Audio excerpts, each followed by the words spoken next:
Hello बच्चों, नमस्कार। कैसे हैं आप लोग। आज आपके सामने चार क्वेश्चन दिख रहे हैं। X square plus 3 under root 3x plus 6। दूसरा है x square plus 3 under root 3x minus 30। तीसरा क्वेश्चन है 4 अंडर रूट 3 एक्स स्क्वायर धन का 5x माइनस का 2 अंडर रूट 3। और चौथा क्वेश्चन है 2x प्लस वाई का whole square minus 9x plus y plus का 5। ये चार क्वेश्चन गुणनखंड के हैं। क्लास 9th में आपने गुणनखंड पढ़ा होगा, क्लास 8th में भी गुणनखंड है। ये जो गुणनखंड है ये मध्य पद को विभाजित करके, बांट करके मध्य पद को विभाजित करके गुणनखंड करना है। लेकिन इस विधि के ये चारों स्टैंडर्ड क्वेश्चन हैं जो कि मैं तुम्हें इस वीडियो में बताने जा रहा हूं। पहले और दूसरे क्वेश्चन को अगर आप गौर से देखिए, इसमें एक्स स्क्वायर है प्लस का 3 रूट 3x है प्लस का 6 है। इसमें देखिए, इसमें भी एक्स स्क्वायर ही दिख रहा है। इन दोनों में अगर तुम देखो तो एक्स स्क्वायर का गुणांक बिल्कुल सेम है। यहां पर एक्स स्क्वायर के साथ एक कोफिशिएंट आया है, गुणांक आया है 4 अंडर रूट 3। देखो यहां पर एक्स स्क्वायर के साथ कोई गुणांक नहीं है इन दोनों में। इसमें एक्स स्क्वायर के साथ है 4 अंडर रूट 3x का स्क्वायर। और चौथा क्वेश्चन अलग है इनसे। सबसे पहले मैं तुम्हें शुरू के दो क्वेश्चन, ये जो आप देख पा रहे हो, एक्स स्क्वायर धन 3 अंडर रूट 3x धन 6 और दूसरा है एक्स स्क्वायर धन 3 अंडर रूट 3x और माइनस का 30। इन दोनों क्वेश्चन को बताने वाला हूं। कैसे करेंगे इनको? सबसे पहले आपको यह देखना है कि एक्स स्क्वायर धन 3 अंडर रूट 3x धन 6, इनमें कुल 3 पद हैं। मध्य पद को हम बांट करके इसका गुणनखंड करेंगे। इस तरह के ढेरों क्वेश्चन हैं, लेकिन चूंकि इस क्वेश्चन में अंडर रूट दिख रहा है इसलिए क्वेश्चन विशेष क्वेश्चन बन गए हैं जिनको मैं तुम्हें बताने जा रहा हूं। हम करते क्या है कि अगर एक्स स्क्वायर के साथ गुणांक में अगर एक हो, इकाई हो, यानी एक्स स्क्वायर अकेले लिखा हो, उसके साथ कोई कोफिशिएंट, कोई दूसरी संख्या ना हो एक के अलावा। जैसे यहां देखो, यहां 4 अंडर रूट 3 है, ये अलग टाइप का क्वेश्चन बन गया। लेकिन ये दोनों क्वेश्चन बिल्कुल सेम प्रोसेस पे होंगे। तो हम करते क्या है कि अगर एक्स स्क्वायर के साथ इकाई लिखा है, यानी कोई एक के अलावा कोई दूसरा गुणांक नहीं है, यानी कहने का तात्पर्य यह है यदि एक्स स्क्वायर अकेले लिखा हुआ है तो जो सबसे अंतिम में अचर पद है, ये जो 6 लिखा है, हम क्या करते हैं, इस 6 के 2 ऐसे भाग करते हैं। ध्यान से सुनिएगा, 6 के हम 2 ऐसे भाग करते हैं कि गुणा करें तो ये प्लस का 6 ही आए। 2 भाग हम यहां पर ऐसे करेंगे कि गुणा करें तो आए क्या, प्लस का 6। लेकिन अगर उनको जोड़ें तो आए 3 अंडर रूट 3। देखो, जब यहां पर तुम्हें 3 अंडर रूट 3 दिखाई दे रहा है, इसका मतलब यह है कि जोड़ने पर अंडर रूट 3 तो तुम्हें दिखना ही चाहिए, लेकिन गुणा करने पर 6 आए। गुणा करने पर जो चिन्ह है वो प्लस का 6 आए, जोड़ने पर भी प्लस का 3 अंडर रूट 3 है। इसका मतलब ये दोनों के चिन्ह प्लस प्लस के होंगे। क्यों? क्योंकि प्लस प्लस का गुणा प्लस होगा, और जब जोड़ेंगे प्लस प्लस को तो जोड़ने पे भी क्या आएगा, प्लस आएगा। सबसे पहली चीज तो आपको चिन्ह का ध्यान रखना है। दूसरी चीज, जब हम देख रहे हैं कि जोड़ने पे हमें 3 अंडर रूट 3 लाना है, इसका मतलब अंडर रूट 3 दोनों भागों में होना चाहिए। जैसे यहां भी अंडर रूट 3 होगा और यहां भी अंडर रूट 3 होगा। पहली चीज आप ये जरूर समझ लीजिएगा कि चूंकि जोड़ने पर हमें लाना है 3 अंडर रूट 3, तो ये पक्का है कि अंडर रूट 3 पहले भाग में भी होना चाहिए और अंडर रूट 3 दूसरे भाग में भी होना चाहिए। ये श्योर हो गया। अब जरा इन दोनों का गुणा कर लो।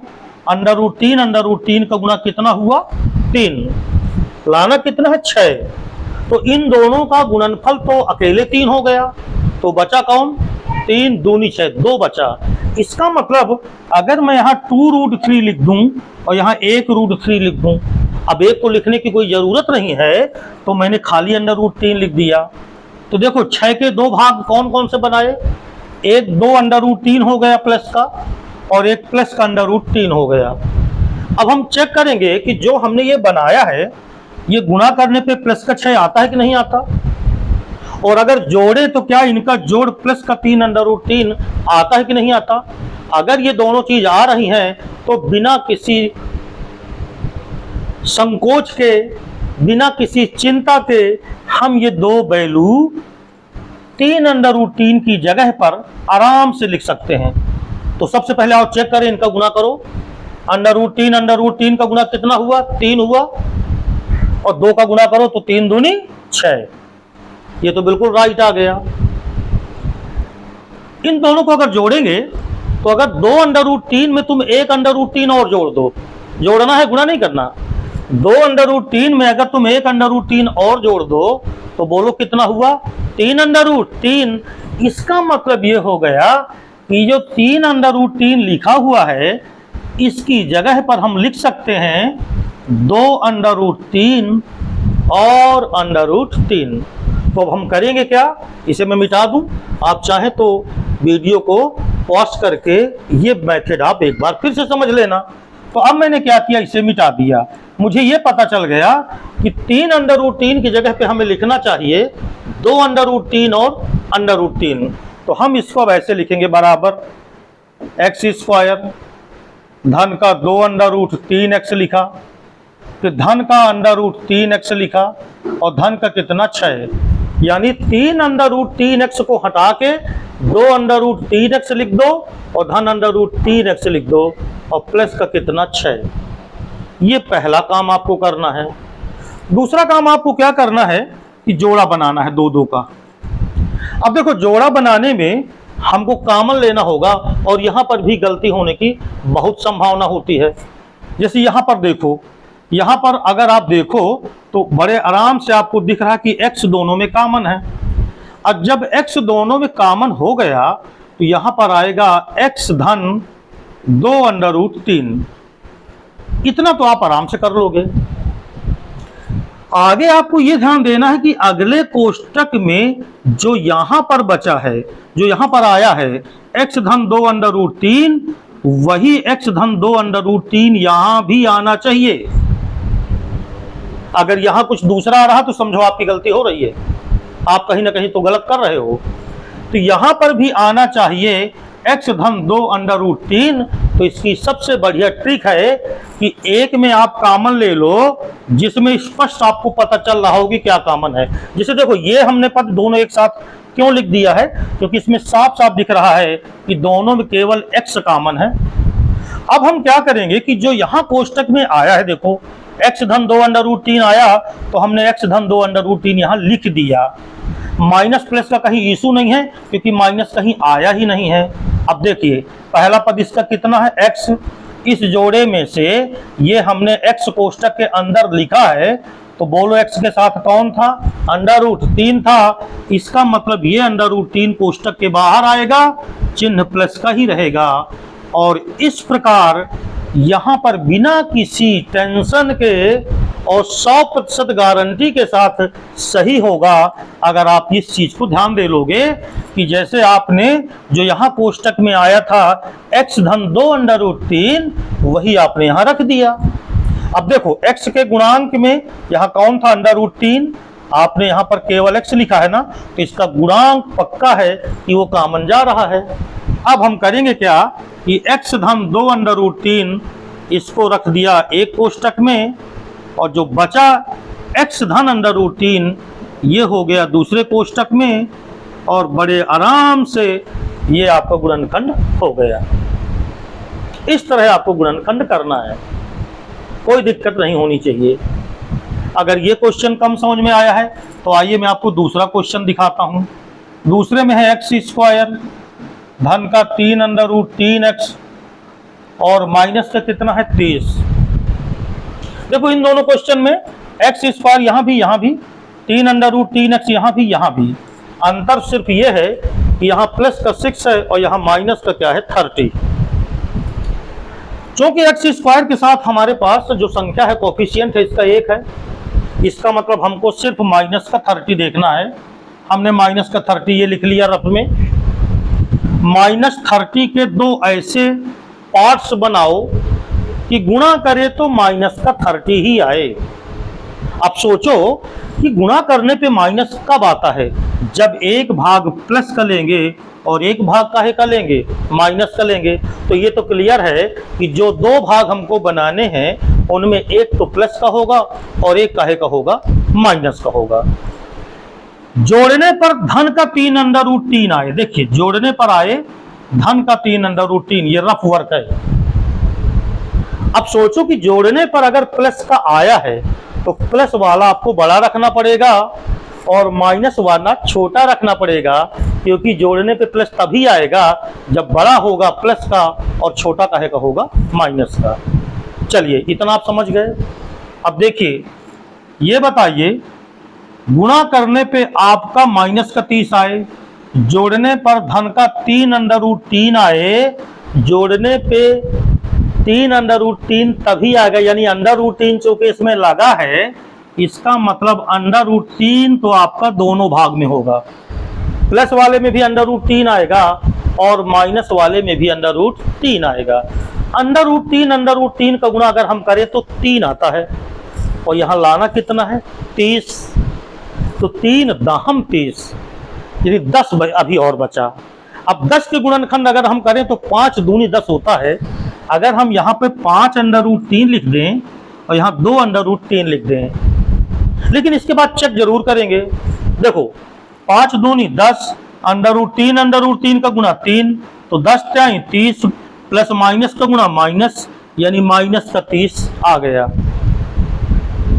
पहली चीज क्लियर हो गई कि माइनस का 30 आ गया। जोड़ो 5√3 है, ये माइनस का 2√3 है। अगर इन्हें जोड़ेंगे तो प्लस के 5√3 में माइनस का 2√3 घट जाएगा, तो बचेगा कितना, प्लस का 3√3। इसका मतलब इसके जो दो भाग बन रहे हैं मध्य पद के, वो बन रहे हैं 5√3 और माइनस का 2√3। तो हम करेंगे क्या, इसको लिखेंगे ऐसे, x² धन का 5√3x, 3√3x अब हट जाएगा, ठीक है ना। तो 5√3x, दूसरा भाग है माइनस का 2√3x और माइनस का कितना 30। देखिए मैंने 3√3x हटा दिया ना, उसकी जगह पे क्या ले आए, प्लस का 5√3 और माइनस का 2√3। अब हम जोड़ा बनाएंगे, ये जोड़ा बन गया। जो सबसे बड़ी गलती होती है वो कॉमन लेने पे होती है, और मैं यहाँ पर आपको एक ऐसी ट्रिक बता रहा हूँ जिससे आप कॉमन लेंगे कभी गलत नहीं होगा। करना क्या है, पहले दो भाग ऐसा लीजिए जिसमें स्पष्ट पता हो कि इसके अलावा कुछ कॉमन नहीं होगा। जैसे देखो यहाँ x² है ना, प्लस का 5√3x है। ये बताओ इन दोनों में x के अलावा कुछ कॉमन नहीं है, तो जब x के अलावा कुछ कॉमन ही नहीं है तो अंदर बचा x धन 5√3, ये बचा। अब इतना समझ लो आप कि अगले कोष्टक में आना ही चाहिए 5 धन √3, इसके अलावा कुछ आ ही नहीं सकता है। क्योंकि यहां पर जो कोष्टक है उसमें आया है x धन 5√3, तो अगले कोष्टक में भी आएगा x धन 5√3। इसका मतलब कॉमन क्या होगा, ये जानने का क्या तरीका है। देखो इधर x यानी ये जो दो पद हैं उनमें पहले वाले में से मैंने x लिखा है, क्या बचा माइनस का 2√3। इसका मतलब ये पूरा ही बाहर रहेगा, तो माइनस का 2√3 हमने बाहर कर दिया और अब एक कोष्टक में आ गया x धन 5√3 और दूसरे में हो गया x माइनस 2√3, और यही क्या हो गया आंसर। तो अगर करनी चिन्ह अंडर रूट वाले क्वेश्चन आते हैं तो उसके करने का सबसे सरलतम उपाय मैंने आपको बताया है। अगर आप इस विधि से और क्वेश्चन लगाएं, अपने बुक्स में ढूंढें क्वेश्चन और इस विधि से लगाएं, तो ये क्वेश्चन बड़े आराम से आपके हल हो जाएंगे और 100% सही होंगे, गलत होने का कोई सवाल नहीं पैदा होता। अब बचा तीसरा क्वेश्चन। तो ये जो तीसरा क्वेश्चन है ये इन दोनों से अलग है। तो आइए तीसरा क्वेश्चन देखते हैं कि तीसरा क्वेश्चन हम कैसे करेंगे। तो चलिए, ये दो क्वेश्चन आपको समझ में आ गए होंगे। अगर एक बार में समझ में ना आए तो वीडियो को पॉज करके आप बार बार इनको देखेंगे तो मुझे उम्मीद है कि आपको अवश्य समझ में आ जाएंगे। आइए तीसरे क्वेश्चन की जो बात करते हैं। तीसरा क्वेश्चन है 4√3 x का स्क्वायर, ये √3 है, प्लस का 5x और माइनस का 2√3, ये क्वेश्चन है। पहला और दूसरा ये दोनों क्वेश्चन अभी अभी हमने किया है। तीसरे क्वेश्चन में पहले और दूसरे में जो अंतर है वो केवल ये अंतर ये है कि यहाँ एक्स स्क्वायर के साथ एक संख्या लिखी है 4√3 और यहाँ एक्स स्क्वायर के साथ कोई संख्या नहीं मतलब 1 है। यहाँ एक्स स्क्वायर के साथ कोई संख्या नहीं है मतलब 1 है। तो अगर एक्स स्क्वायर के गुणांक में कोई संख्या लिखी हो तो हम करते क्या है, देखिए रफ वर्क यहाँ पर 4√3 और ये जो माइनस का 2√3 है, यानी पहले हम खाली अचर पद ले लेते थे लास्ट वाला। अब की बार हमको ये अचर पद के साथ एक्स स्क्वायर के साथ जो गुणे में लिखा है इन दोनों का आपस में गुणा कर लेना है, वो भी चिन्ह के साथ करना है। आइए गुणा कर लें, क्या आएगा, 4 दूनी 8, √3 का गुणा करेंगे तो 3 आएगा, यानी 4 दूनी 8 और 8 त्रिक 24, माइनस का 24 आया। पहले हमने कहा था -30 के ऐसे दो गुणनखंड करें, +6 के ऐसे दो गुणनखंड करें। अब की बार हम इन दोनों का गुणा करें तो माइनस का 24 आया।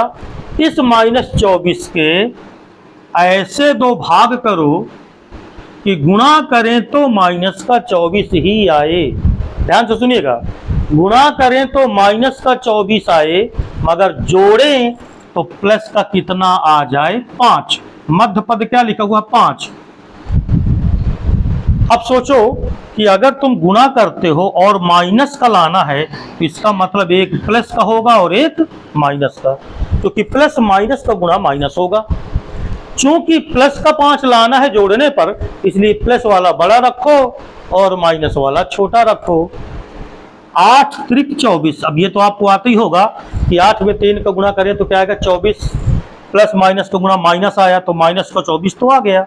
अब चेक करो, प्लस के 8 में माइनस का 3 अगर जोड़ते हैं तो -3 तो माइनस का है, घट जाएगा, तो प्लस का कितना आ जाएगा, 5। इसका मतलब ये हो गया कि जो मध्य पद 5x लिखा है उसको हमें लिखना होगा 8x माइनस का 3x। तो अब हम यहाँ पर लिखेंगे 4√3 x स्क्वायर प्लस का 8x माइनस का 3x और धन का 2√3। फिर वही काम जोड़ा बनाओ। अब इस जोड़े में देखो, जो पहला वाला पद है ना उसके साथ हम कोई ऐसी संख्या लिखा करते हैं जिसमें स्पष्ट कॉमन दिखता है।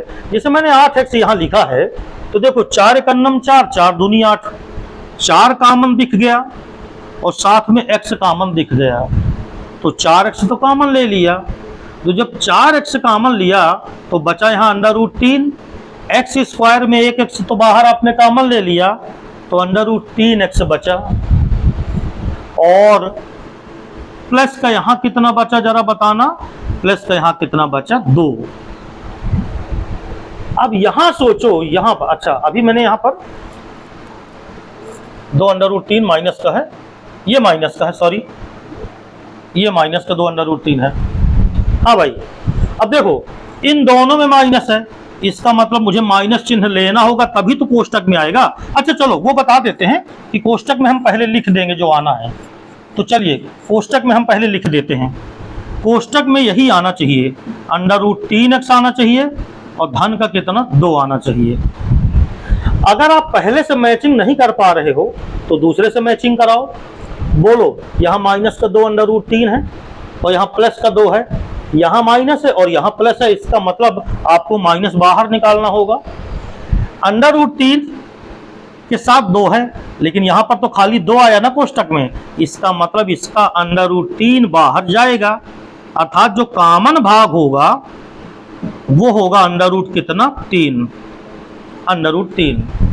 अब अगर आपको मान लीजिए कहीं शंका हो जाए कि यार हमारा कहीं गड़बड़ तो नहीं है, तो इसका अंदर गुणा करके देखो, यही आना चाहिए।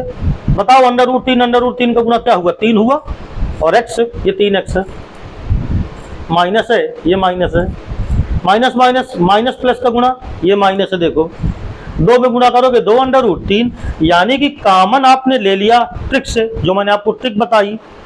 इसके बाद आप उसको अंदर गुणा करके चेक भी कर सकते हो कि जो आपने ट्रिक से कॉमन लिया है वो कहीं गलत तो नहीं है, तो 100% गारंटी है कि आपका चेक भी हो जाएगा। अब तो बहुत आसान हो गया। अब आपको एक कोष्टक में रखना है अंडर रूट 3x प्लस का 2, दूसरे में आएगा 4x माइनस अंडर रूट 3, और यही क्या हो जाएगा आंसर। ये आपका तीसरा क्वेश्चन हो गया। तो 3 क्वेश्चन तीनों को लड़कों को क्लास 9th में लड़कों को बहुत कठिन लगते हैं, लेकिन में अंडर रूट 3 लगा हुआ है, इसलिए इस क्वेश्चन को आप ध्यान से समझ लीजिए। बिल्कुल ही सरल तरीके से मैंने समझाया है आपको। आखिरी क्वेश्चन जो चौथा है, देखो इस चौथे को गौर से समझिएगा। 2 इंटू एक्स प्लस वाई का whole square minus 9 into x plus y, और प्लस का कितना 5 है। अगर तुम एक काम करो, x प्लस वाई यहाँ भी है और x प्लस वाई यहाँ भी है, तो अगर तुम इसको मान लो कि माना x प्लस वाई ये आपका किसी एक संख्या ले लो, मान लो ये a के बराबर है, तो ये क्या बन जाएगा बोलो, ये बन जाएगा 2a का स्क्वायर माइनस का कितना 9a और प्लस का कितना 5। हम a के पदों में गुणनखंड कर लेते हैं और बाद में a का रख देंगे मान। अब देखो जरा, ये भी मध्य पद को बांट के है, a स्क्वायर के साथ यहाँ 2 आया, इस 2 का गुणा 5 में करो, तो 2 गुणे 5 किया, कितना आया 10, प्लस का 10 आया, इसके 2 ऐसे भाग करो कि गुणा करो तो 10 ही आए, मगर जोड़ो तो माइनस का 9 आए। जोड़ने पे माइनस का 9 आए, अर्थात एक माइनस का 10 हो जाएगा और एक प्लस का 1 हो जाएगा। 10 एकन्नम 10। अच्छा, जोड़ने पे प्लस का 10 लाना है, वो घटाने पे काहे का लाना है, वो जोड़ने पे माइनस का 9 लाना है। अगर हम दो देखिए यहाँ पर थोड़ी दिक्कत है, या तो क्वेश्चन रॉन्ग है, मैं एक बार चेक कर लेता हूँ। जी हाँ, क्वेश्चन में माइनस का 5 लाना है, ये यहाँ पर प्लस का 5 नहीं लाना, माइनस का 5 लाना है। ये सॉरी 2x प्लस वाई का whole square minus 9x plus y, और यहाँ प्लस का 5 में लिख गया था, यहाँ माइनस का 5 है। तो भैया अब यहाँ पर जो गुणा होगा वो माइनस के 5 का होगा। एक बार फिर से पूरा समझ लीजिए, एक बार फिर से आपको बता दें, ये यहाँ माइनस का 5 है, ये माइनस का 5 मैंने लिख दिया। 2 का गुणा माइनस के 5 में करो तो भैया माइनस का 10 आया, माइनस 10 के ऐसे 2 गुणनखंड करो कि गुणा करो तो माइनस का 10 आए, मगर जोड़ो तो माइनस का 9 आए। आओ, गुणा करने पे माइनस तभी आएगा जब एक प्लस का होगा और एक माइनस का।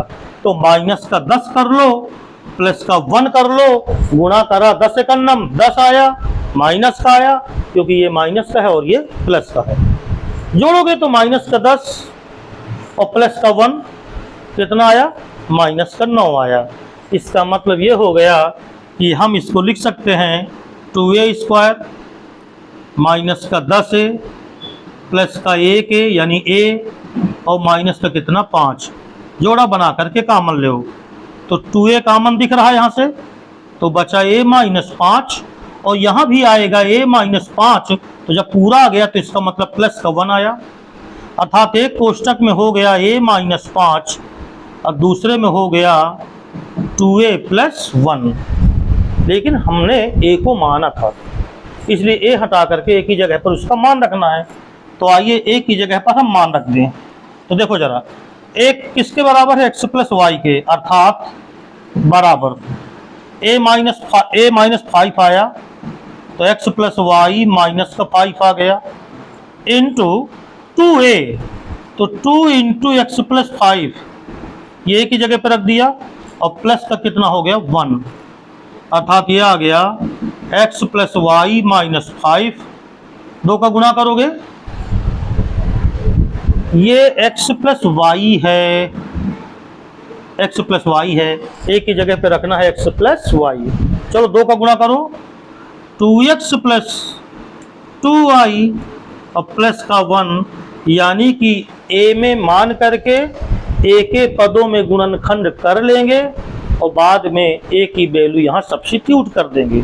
ऐसे ढेरों क्वेश्चन आपको मिलेंगे जहाँ पर यहाँ पे जो संख्या लिखी रहती है वैसे ही कुछ यहाँ पे रहती है, लेकिन ये कई पदों के योगफल में या अंतर में रहती है। जैसे यहाँ 3x प्लस 5y लिख दे, यहाँ भी 3x प्लस 5y लिख दे, तो फिर हमको 3x प्लस 5y को मानना पड़ेगा। तो इस प्रकार ये एक अलग टाइप का क्वेश्चन था। तो मैं उम्मीद करता हूँ कि ये क्वेश्चन आपकी समझ में आ गए होंगे। बहुत ही प्यारे क्वेश्चन थे, बहुत स्टैंडर्ड क्वेश्चन थे।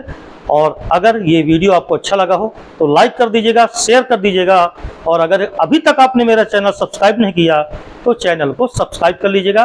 धन्यवाद।